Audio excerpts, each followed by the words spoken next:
ในอาทิตย์ที่ผ่านมาประชาชนคนในสังคมลาวได้พากันออกมาวิพากษ์วิจารณ์ผู้แทนของพรรครัฐบาลลาวที่ได้ไปรายงานความสำเร็จของพรรครัฐบาลในการแก้ไขปัญหาเศรษฐกิจสังคมอยู่ที่องค์การสหประชาชาติแต่การรายงานของผู้แทนพรรครัฐบาลก็จบลงด้วยการรายงานปัญหาอุปสรรคด้านเงินงบประมาณของพรรครัฐบาลและตามมาด้วยการขอระดมเงินทุนจากนานาประเทศพวกเฮานี่ถือว่ามีหลายวิธีการแก้ไขปัญหาแต่ว่ารัฐบาลของสปป.ลาวมีงบประมาณจำนวนจำกัดเนาะข้าพเจ้าขอถือโอกาสนี้เนาะขอเสนอนำท่านประธานกองประชุมนี่แหละเนาะคันถ้าหากมีเงื่อนไขก็ขอให้ระดมทุนไปช่วยเหลือการศึกษาของสปป.ลาวตื่มอีกพวกเฮาหันอยากให้การศึกษาดีกว่านี้แต่ว่างบประมาณเฮามีจำกัดพวกเฮามีหลายวิธีทางที่แก้ไขแต่งบประมาณพวกเฮาจำกัดหลายเนาะขอบใจจากบทบาทที่เห็นในเวทีสากลประชาชนคนในสังคมลาวจึงพากันออกมาวิพากษ์วิจารณ์ว่าพรรครัฐบาลบ่รักษาเกียรติศักดิ์ศรีของประชาชนคนในชาติอย่างได้ก็ตามเสียงวิพากษ์วิจารณ์ของสังคมยังบ่ทันซาลงผู้นำลาวก็ได้ขึ้นกล่าวปราศัยเรียกร้องขอให้ประชาคมโลกเพิ่มทวีช่วยเหลือบรรดาประเทศที่ยังด้อยพัฒนาในวันที่27กันยายน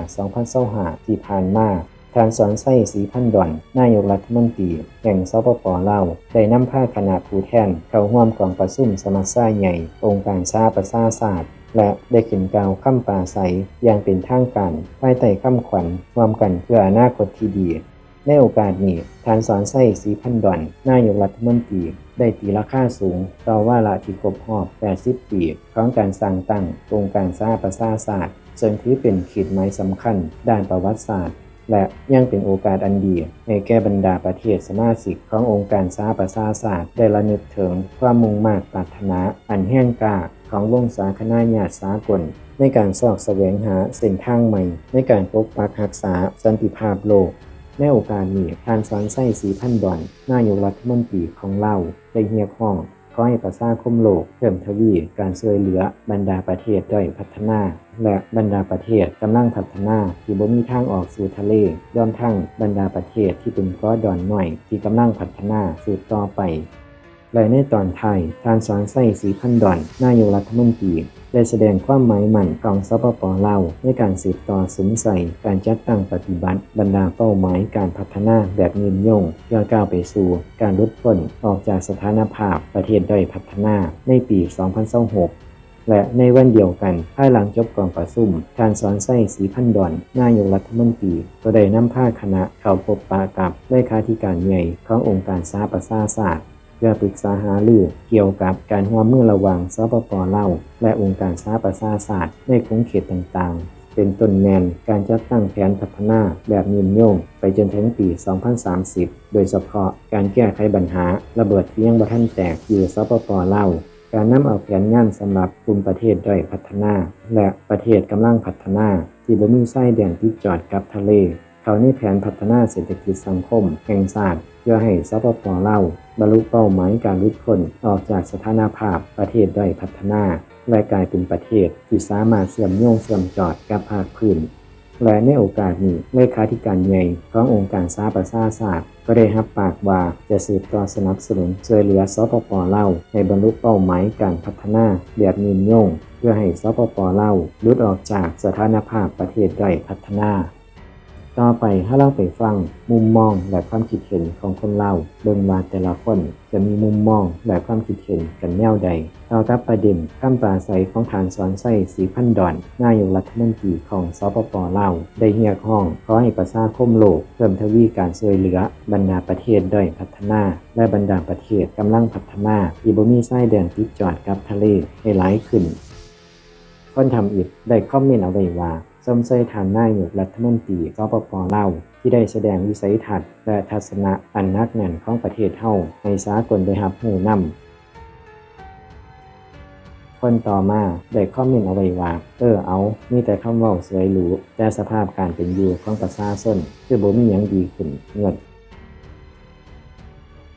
คนต่อมาได้คอมเมนต์เอาไว้ว่าเอาอีกละไปหาใส่คำเว้าสวยหรูตัวคนทั้งโลกบ่ให้เขาบอกเบิ่งความเป็นจริงแต่แม่ถนนหนทางคือทางไปหน้านี่คือบ่เว้าให้เขาฟังนำแน่ค่าไฟฟ้าก็โคตรแพงค่า ค่าครองชีพก็โคตรแพงเงินเดือนก็ยังคือเก่าเป็นหยังคือบ่แก้ไขแด่เฮ็ดหยังเคยถามประชาชนบ่ว่าประชาชนต้องการบ่แม่นสิเอาใจตัวเองเป็นที่ตั้งเห็นใจประชาชนแด่หรือว่าลืมไปแล้วว่าตัวเองเป็นผู้รับใช้ประชาชนน่ะบ่แม่นนายประชาชนใดประชาชนคือผู้เสียภาษีและเงินภาษีของประชาชนก็คือเงินค่าจ้างจากประชาชนท่านเป็นลูกจ้างของประชาชนต้องฟังคำคิดคำเห็นของประชาชนอันนี้แม่นหยังอยากขายดินให้ไผก็ได้ล่าสุดแม่นขายเมืองเสียงเงินแขวงหลวงพระบางให้จีนแล้วคือบ่เว้าให้องค์การสหประชาชาติรับรู้นำแด่คนต่อมาได้คอมเมนต์เอาไว้ว่าถ้านายกบ่ปราบปรามการคอร์รัปชันประเทศชาติก็สิพิการแบบนี้ตลอดไปคนต่อมาได้คอมเมนต์ถึงนายกรัฐมนตรีว่าเป็นคนที่บ่มีวิสัยทัศน์หยังเลยอยู่ในอำนาจไปวันๆคนต่อมาได้คอมเมนต์เอาไว้ว่าปานเด็กน้อยขอเงินซื้อขนมเนาะบ่ให้แด่บอกขอตลอด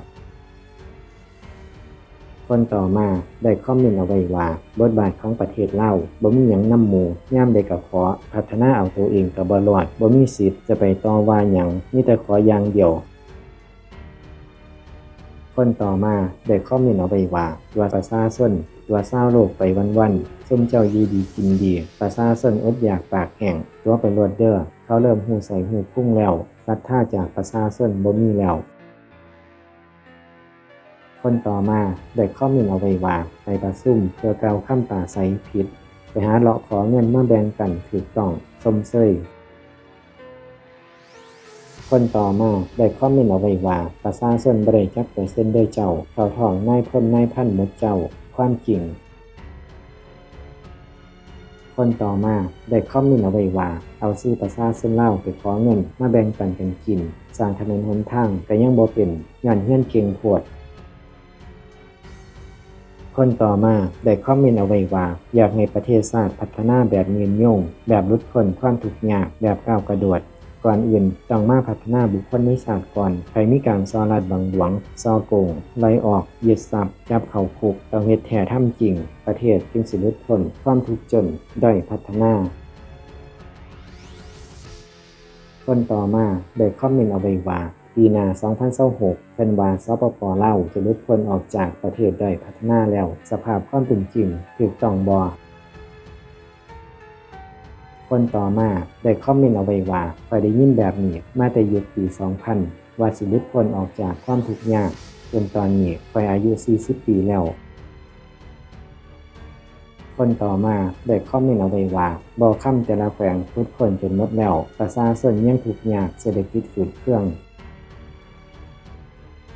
คนต่อมาได้คอมเมนต์เอาไว้ว่าการพัฒนาเทอละก้าวในระยะปี 1975 หาปี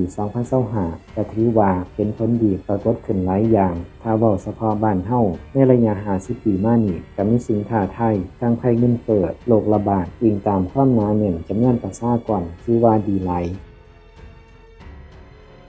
และคอมเมนต์สุดท้ายสำหรับคลิปนี้ได้คอมเมนต์เอาไว้ว่าขอเรียกร้องที่กล่าวมาก็เห็นดีนำแต่การที่ประเทศจะหลุดพ้นออกจากประเทศด้อยพัฒนาก้าวไปสู่ประเทศกำลังพัฒนามันต้องเริ่มจากรัฐบาลก่อนถ้ารัฐบาลบ่คิดจะพัฒนาประเทศชาติทั้งประเทศชาติสิอยู่ในสถานะกำลังพัฒนาแต่ระบบพื้นฐานโครงหลังยังบ่พัฒนาก็บ่มีความหมายเบิ่งถนนหนทางยังเป็นขี้ตมอยู่เลย